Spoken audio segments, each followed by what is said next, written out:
याच दारातनं माप ओलांडून मी घरात येणार. मग जयडी दार अडवणार. मग मी नाव घेणार. मग जीजी सोनमुख बघणार. आणि आपली खोली कुठल्या बाजूला असणार? इकडं का तिकडं? कशातले कोणतरी येईल. त्याला काय होतंय? आलं तर येऊ दे. शेवटी या घराची सून होणार आहे मी. अगं हो, सून तूच होणार आहेस. मिसेस फौजी झाल्यावर जबाबदारी वाढणार आहे, हे लक्षात ठेव. त्याची काळजी तू नका करूस. अख्ख्या घराची जबाबदारी मी स्वतः घेते का नाही बघ. तू इथं नसताना कधी कुणाला कसलीच अडचण येऊन देणार नाही मी. शितले असं का मागतेस? बघल कोणतरी. बघितलं तर बघू दे की. लवकरच आपलं लग्न होणार आहे. होणार आहे, झालं नाही अजून. माझ्या घरातल्यांना विचारशील तेव्हा होणार ना? कधी विचारणारच माझ्या घरातल्यांना? कसम परत झालं की विचारतो. कसम परत म्हणजे? ज्यावेळी आर्मीचं ट्रेनिंग कम्प्लीट होतं ना, त्यावेळी प्रत्येक जवान आपल्या देशाच्या सेवेची शपथ घेतो. त्याला म्हणतात कसम परेड. आणि ज्यावेळी मी देश सेवेची कसम घेईन ना, त्यानंतर तू माझ्यासोबत 7 जन्म राहायची कसम घेतलेली नानांना सांगेन. फौजी, मग आता माझी नजर फक्त कसम परेडवर असेल.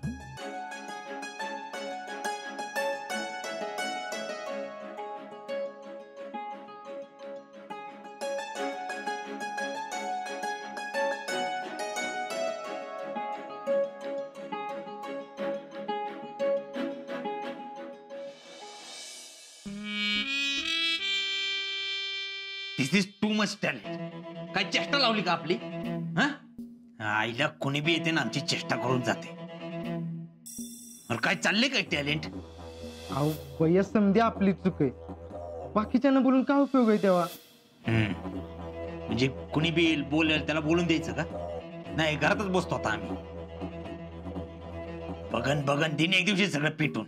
अहो भैया, शांत हो आधी. आधीच तुम्ही रागाच्या भरात एवढे प्रॉब्लेम करून ठेवलेत.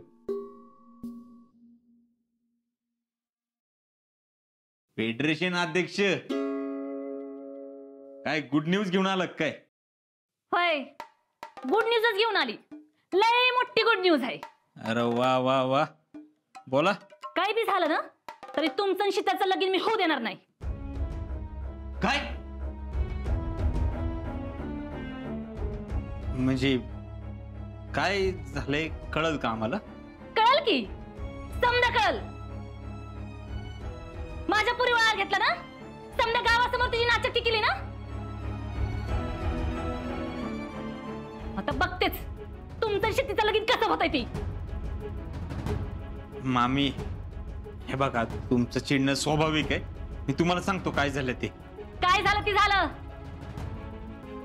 आता मी काय काय करते ना ती फक्त बघा. हर्षवर्धन देशमुख, लई मोठं संचालक बनताय ना तुम्ही. आता तुम्हाला कळल ती पुष्पा काय चीज आहे ती. माझ्या माझ्या पुरीच्या वाटेला जी कोणी येईल ना त्याची वाट लावल्या बिगर गप्प बसणार नाही मी.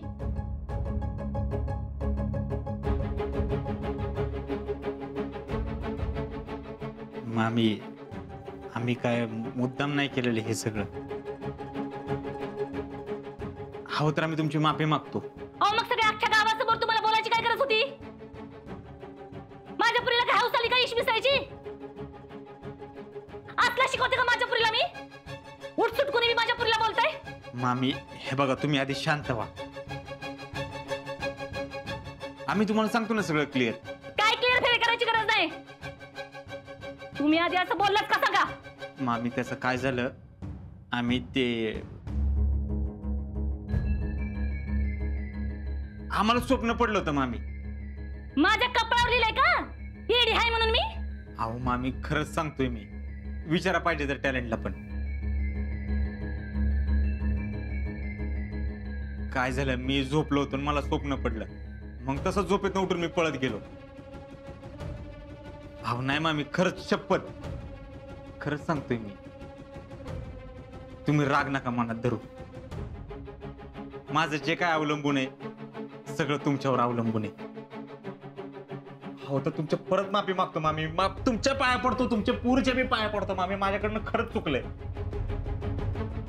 पण काय बी करून माझं आणि शीतलचं लग्न तेवढं जुळवून दे. खरं सांगताय ना तुम्ही? अहो खरंच मामी, खरंच सांगतोय मी. तुम्ही शांत व्हा आधी. तरीच म्हणलं मी, तुम्ही असं मुद्दाम करणारच नाही ना. एकतर आधीच इथं डोकं काय काम करणं झालंय.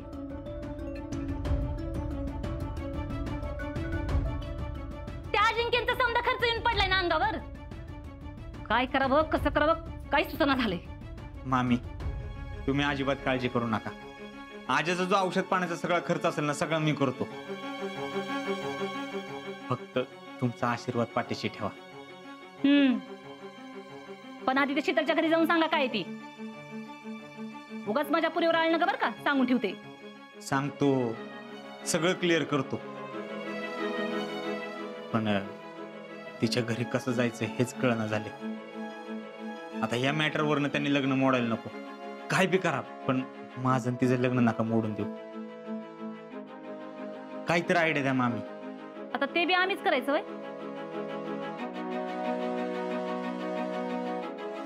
बघते काय सुचलं तर सांगते.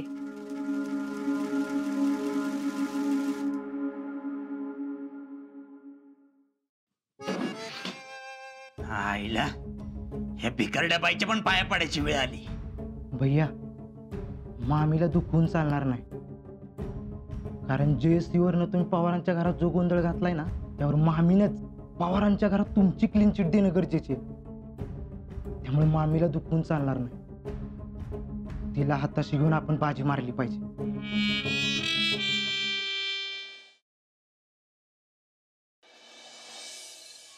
काकी माझ्या बी ड्रेसला इस्त्री कर ग. सुमन, तुझ्या भावाच्या कामाचं काय झालं ग? झालं का? नाही अजून, चाललंय. कधी होणार आहे काय कळलं? नाही हो. अहो बघावं तर 2 सह्याच काम, पण 4 महिने झाले चालले. मुद्दामच करतात अगं, पैसे उकळायसाठी. नाहीतर काय. आपण भैयानं सांगून बघूयात का? काय उपयोग होणार नाही. अगं त्यांच्या लई वळखी आहेत सगळीकडं. बोलून तर बघूयात. तेवढंच काम झालं तर झालं. कशाला त्या भैयाकडे जात आहे? काम होईल तेव्हा होईल. काय गरज नाही कुणाचा उपकार घ्यायची. तू गप गप. तुला काय कळतंय? मला तर कायच कळत नाही. पण त्या भैयाला जरा लईच कळतं नाही का? एवढा मोठा तमाशा केला, एकदा तरी माफी मागितली का त्यानं? होय. आणि आपण उगाच त्या जयडीवर आळ घेतला.